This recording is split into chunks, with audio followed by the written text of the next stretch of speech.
সবাইকে জানাই সুপ্রভাত। আশা করি আপনারা সকলেই খুব ভালো আছেন। আজ হলো শনিবার, বাজছে এখন সকাল 11টা। সবারই ব্রেকফাস্ট খাওয়া হয়ে গেছে। আজকে ব্রেকফাস্টে বানিয়েছিলাম কালো জিরা, পেঁয়াজ, কাঁচা লঙ্কা ফোড়ন দিয়ে আলুর একটা পাতলা তরকারি, আর সাথে ছিল রুটি।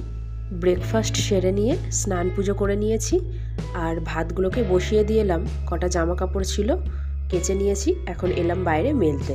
দুই দিকে হুক লাগানো সেই দড়িগুলো পাওয়া যায়, সেগুলোই একটা টানালাম জালনার রড থেকে ব্যালকনি রডগুলোর মধ্যে দিয়ে। নাহলে বর্ষার এই কটা দিন না জামা কাপড়গুলো একদমই শুকোচ্ছে না। এই দিকটা থেকে ভালো হাওয়া আসে, সেই কারণেই এরকম করে জামা কাপড়গুলোকে মেলে দিচ্ছি। এখন তো রোদের দেখা নেই বললেই চলে। এই ভেজা ভেজা ওয়েদারে হাওয়াতেই যেইটুকুনি যা শুকোচ্ছে, তারপর ঘরে নিয়ে গিয়ে ফুল স্পিডে ফ্যান চালিয়ে দিই, সেই হাওয়ার নিচেই শুকোতে হয় বাকিটা।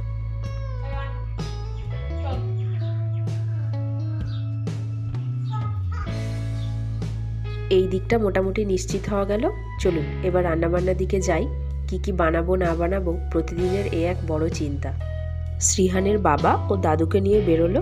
ঘরের টুকিটাকি কিছু জিনিস শেষ হয়ে গেছে, সেগুলো একটু করে নিয়ে আসবে, আর ও দাদুকে একটু চারপাশটা ঘুরিয়ে দেখাবে। এখন বৃষ্টিটাও তো নেই, সেই কারণে আর কি এই সময়টাতেই বেরিয়ে গেল। বাবা দাদুকে যেতে দেখে আরেকজন কেমন কান্না জুড়েছে, একবার দেখুন। নিয়ে চলে গেছে বাবা, তোমাকে না নিয়ে চলে। ওরে বাবা, কান্না করে না। চলো চলো, আসো আসো আসো, মাম্মা তোমাকে একটা জিনিস দেবে, আসো আসো আসো, আর কান্না করে না। ওরে বাবা, হ্যাঁ যাবো যাবো যাবো, আচ্ছা যাবো, চলো চলো, আগে পেপা দেখে নাও, আসো। এই মহারাজ আবার কোথায় উঠে বসেছে একবার দেখুন। আমাদের কোয়ার্টারের পাশে একটা গ্যারেজ আছে, তো এখানে আবার সিঙ্গেল গ্যারেজ নেই, মানে গোটা ব্লকটারই একটা গ্যারেজ। তো বর্ষার এই কটা দিন স্কুটিটা ওখানেই রাখা হচ্ছে। যাও যাও, দাঁড়িয়ে না, চলে যাও চলে যাও। আজকে নতুন গামলাটাতে ভাত বসিয়েছি। গামলাটা মোটা তো, ওই জন্য ভাতটা হতে একটু সময় নিচ্ছে।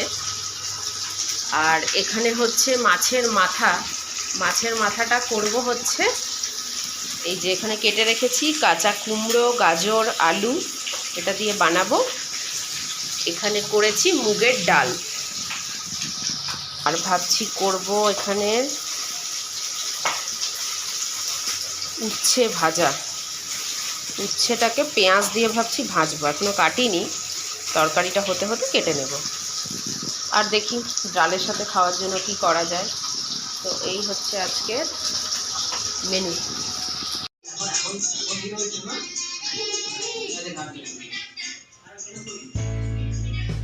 এখন প্রায় 2:30 মতো বাজছে।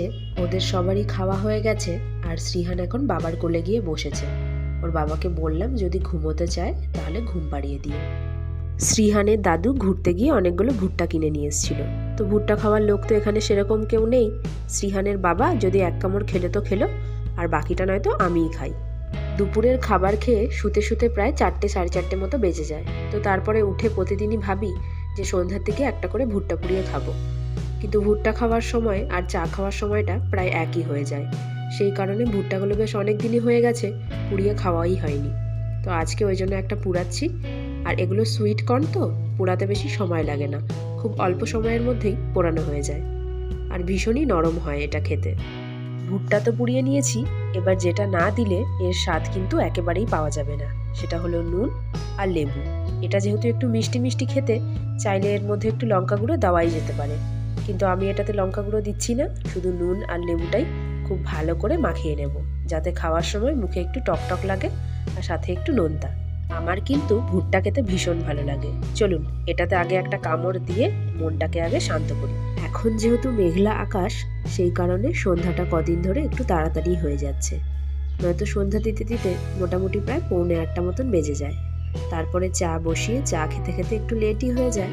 এখন প্রায় 7:30 মতন বাজছে।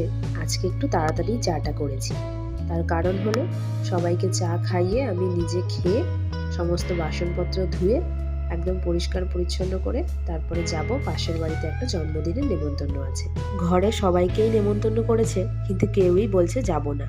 সেই কারণে আমি আর শ্রীহানি যাব ভাবছি।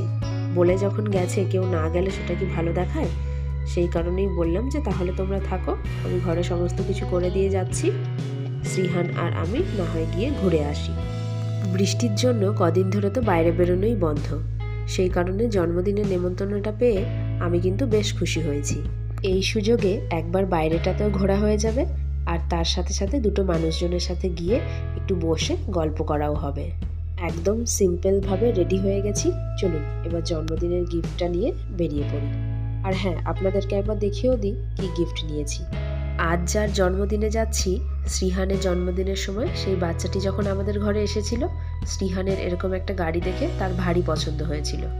তো সেই কারণেই ভাবলাম তাকেও এরকম একটা গাড়ি গিফট করি। তাই জন্য শ্রীহানের বাবাকে বলেছিলাম ওই রকম দেখে একটা গাড়ি আনতে।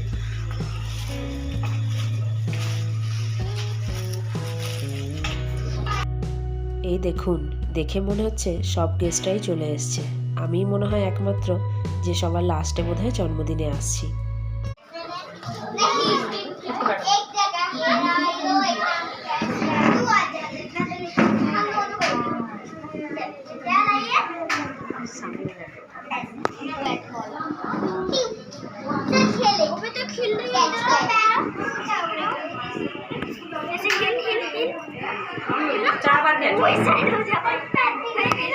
এই দেখুন, কুচে কাচাতে গোটা ঘরটা একেবারে ভরে উঠেছে। আর কেকটাকে ঘিরে তাদের একটাই অপেক্ষা, কখন এই কেকটা কাটা হবে। জন্মদিন উপলক্ষে আমিও এনাদের ঘরে এই প্রথম এলাম। বিকেলবেলায় সবাই তো মোটামুটি বাচ্চাদের নিয়ে পার্কে আসে, তো সেই সময়তেই সবার দেখা সাক্ষাৎ হয়ে যায়, কথাবার্তাও হয়ে যায়। তো বিশেষ কোনো উপলক্ষ ছাড়া কারুর বাড়িতে আর যাওয়া হয়ে ওঠে না।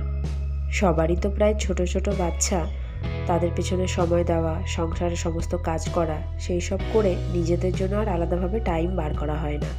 তাই বিকেলবেলা যেটুকু সময় পাওয়া যায় সেইটুকু সময় বাচ্চারাও আনন্দ করে, আর তার সাথে মায়েরাও একটু রিলিফ পায়। বার্থডে বয় কিছুতেই কেক কাটতে চাইছিল না, তাকে ধরে বেঁধে জোর করে নিয়ে আসা হলো কেক কাটার জন্য। তার যেহেতু কেক খেতে ভালো লাগে না, সেই কারণে সে কেকও কাটতে চাইছে না।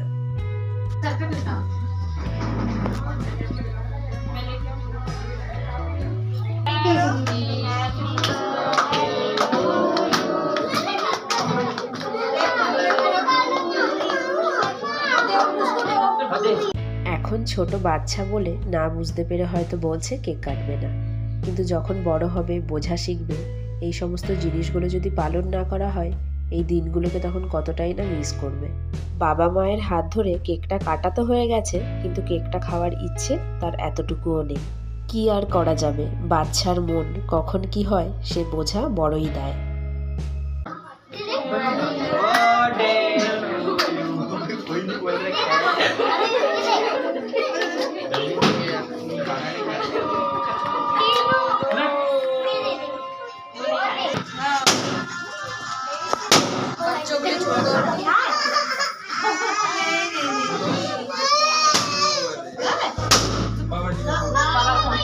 চলছে এখন উপহার দেওয়ার পর্ব।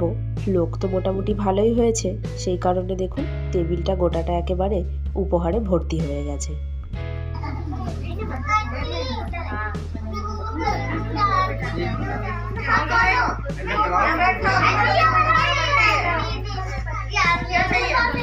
একে একে এখন খাবার আসতে শুরু করেছে। আমি তো শ্রীহানকে নিয়ে একাই এসছি, আর এখানে যারা আছে সবাই খাবার খেতে আর খাবার দিতে ব্যস্ত।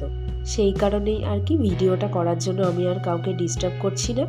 শ্রীহান আর আমি একটু করে খাবার খেয়ে নিই, তারপর আবার বাড়ির দিকেও যাব। দেখি শ্রীহানের বাবা আর শ্রীহানের দাদু খাবার টাবার খেলো কি না, নয়তো গিয়ে আমি আবার তাদেরকে খাবার দেব। জন্মদিনে গিয়ে একটা বেলুন নিয়ে এসছে তা না হয় ঠিক আছে, কিন্তু সাথে দেখুন আবার স্ন্যাক্স খেতে দেওয়ার চামচগুলোকেও নিয়ে এসছে। বললাম রাখতে, কিছুতেই রাখবে না, ওগুলো দিয়ে ও নাকি খেলবে। ওগুলো জোর করে যদি হাত থেকে রেখে দিতাম সেখানে আবার কান্না জুড়ে দিত। সেই কারণে আর কি আমি আর জোর করলাম না, বাড়িতে নিয়ে যাচ্ছি, কিছুক্ষণ খেলাধুলা হয়ে গেলে আবার না হয় ফেলে দেব। চলুন ব্লগটাও তাহলে এখানেই শেষ করছি। ভালো লাগলে একটা করে লাইক, কমেন্ট, শেয়ার করবেন। তাহলে সকলেই ভালো থাকবেন, সুস্থ থাকবেন। খুব তাড়াতাড়ি দেখা হবে পরের আরেকটি নতুন ব্লগে।